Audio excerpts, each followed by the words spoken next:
Kapag sinabi nating itinalaga bilang isang dambana, it is a sign of elevation.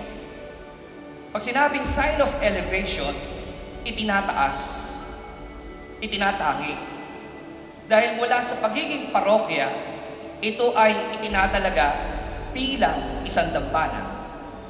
At maraming kondisyon para maging ang isang parokya ay maging isang dambana. Hindi lamang sa ganda, hindi lamang sa istruktura, hindi lamang sa laki. May mga mas malalim pa na dahilan para ang isang parokya ay maging dambana.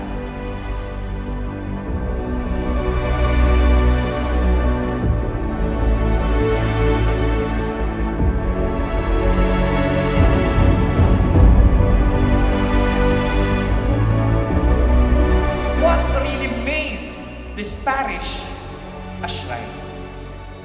It is because of the devotion of the people.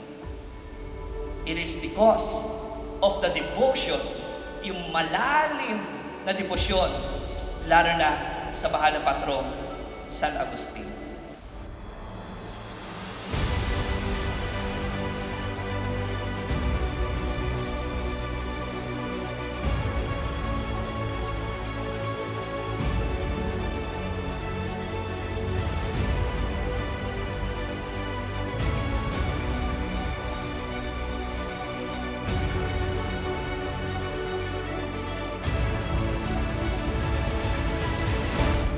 Sana ang pananampalataya natin ay pananampalataya na hindi bumibitiw, hindi bumibigay.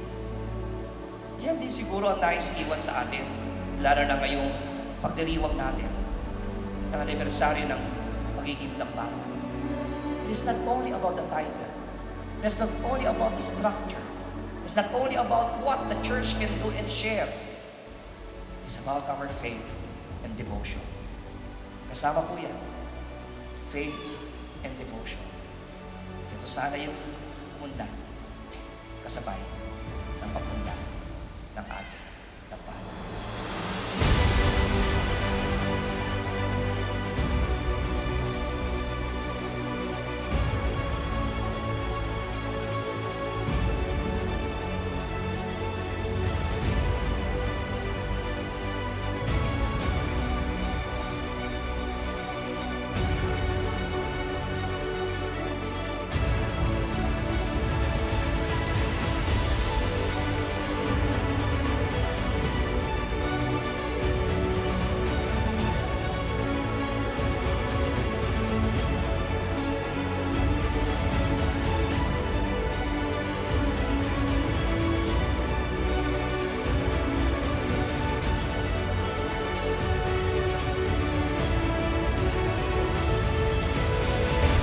PPC Vice, ako po'y natutuwa dahil hanggang mga huling panahon ko na rin, matanda na rin ako, yung pa pala sisigla pa ng lalo ang ating parokya.